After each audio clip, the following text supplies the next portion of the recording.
नमस्कार, आप देख रहे हैं NSD टाइम्स। यहाँ खबरों का सिलसिला कभी रुकता नहीं। मैं अंजलि हाजिर हूँ आपके सामने इस खबर के साथ।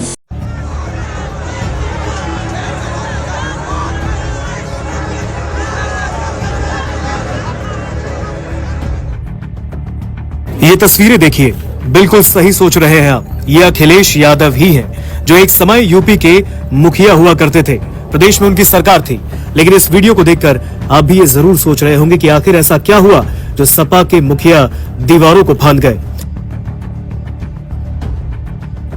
आप देख सकते हैं कि कैसे अखिलेश भीड़ में दीवार पर चढ़ते हैं और फिर दीवार फांद जाते हैं। इसके बाद उनके समर्थक भी उनके लिए नारे लगाते हैं और अपने नेता की तरह ही दीवार को फांद जाते हैं।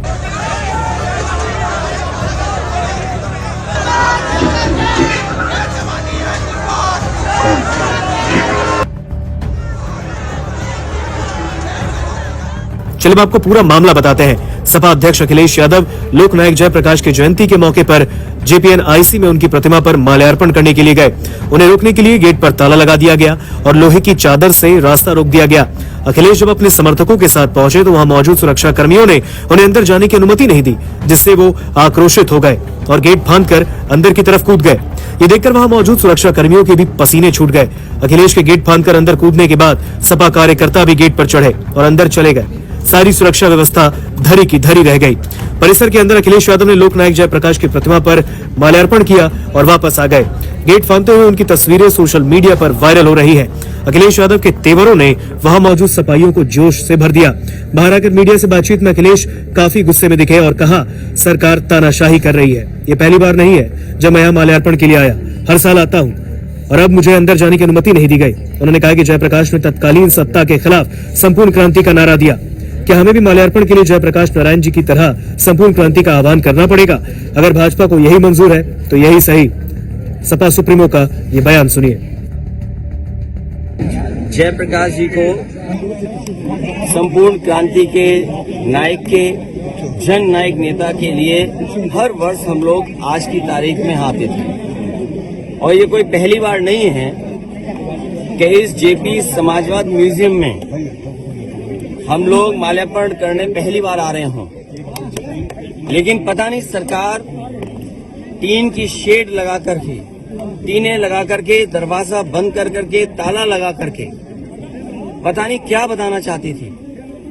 ये वही JP है जिन्होंने संपूर्ण क्रांति का नारा दिया था और वो इसलिए दिया था कि उन परिस्थितियों में उस समय पर चरम सीमा पर महंगाई थी, चरम सीमा पर बेरोजगारी थी, चरम सीमा पर भ्रष्टाचार था और न जाने कितना उनके साथ देश के समाजवादी नेताओं को जेल जाना पड़ा, इमरजेंसी लगी।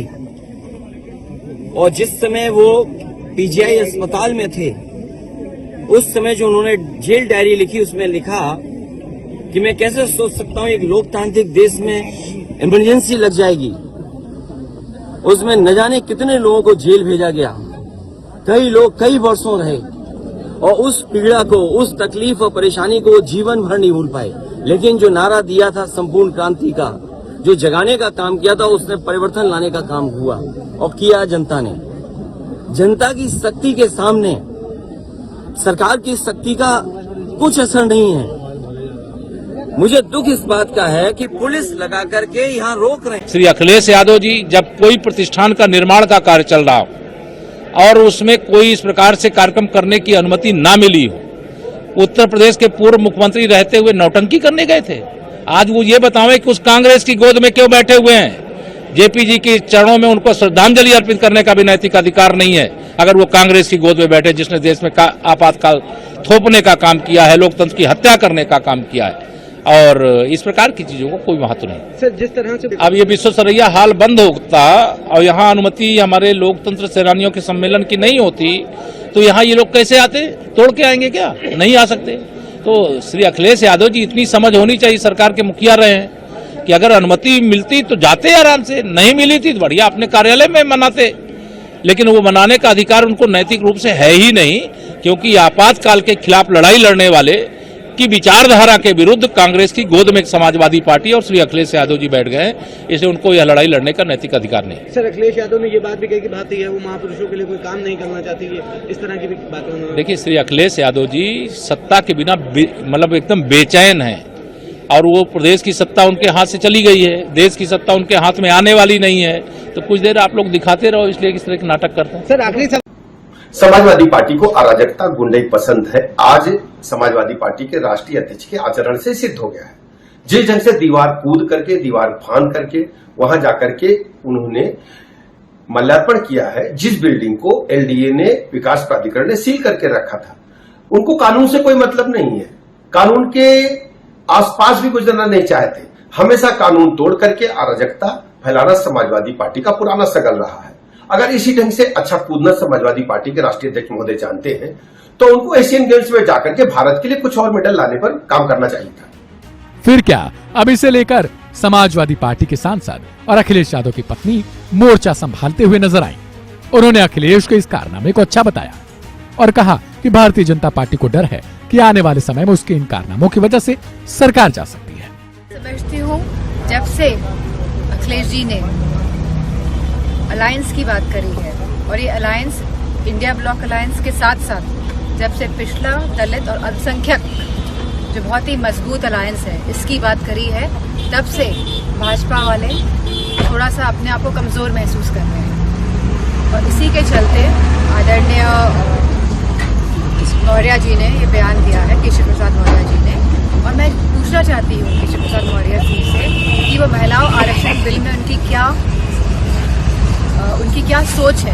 क्या वो अति पिछड़ी और पिछड़ी महिलाओं को उनका हक, सम्मान और उनका आरक्षण दिलाने की मांग करेंगे मौजूदा। समझती हूँ कि यह सरकार हमेशा अन्याय करती आई है, गलत मुकदमे लगाती आई है लोगों पे, और मैं समझती हूँ कि आज की जो घटना है, जानबूझ के जो प्राधिकरण वाले हैं वो नहीं चाहते थे कि जेपी जो समाजवादी पार्टी, समाजवादी विचारधारा के जो बहुत ही मजबूत नेता रहे हैं और जो समाजवाद का स्तंभ रहे हैं एक तरीके से, वो नहीं चाहती है कि नेता को, जेपी नारायण जी को भी सम्मान मिले।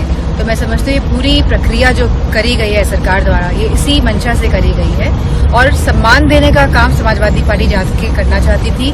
अपने समाजवादी पार्टी के समाजवाद के जो नेता रहे हैं उनको नमन करना चाहती थी, जो अधिकार है इस प्रदेश की और इस देश की जनता का। इस कड़ी में बस इतना ही। ताजा तरीन खबरों के लिए बने रहिए एनएसडी टाइम्स के साथ। मुझे इजाजत दीजिए, नमस्कार। अगर आप ये वीडियो फेसबुक पर देख रहे हैं तो हमारे पेज को फॉलो करें और अगर आप ये वीडियो यूट्यूब पर देख रहे हैं तो हमारे चैनल को सब्सक्राइब करें और आगे आने वाली वीडियोस को देखने के लिए नोटिफिकेशन के आइकन को प्रेस करें।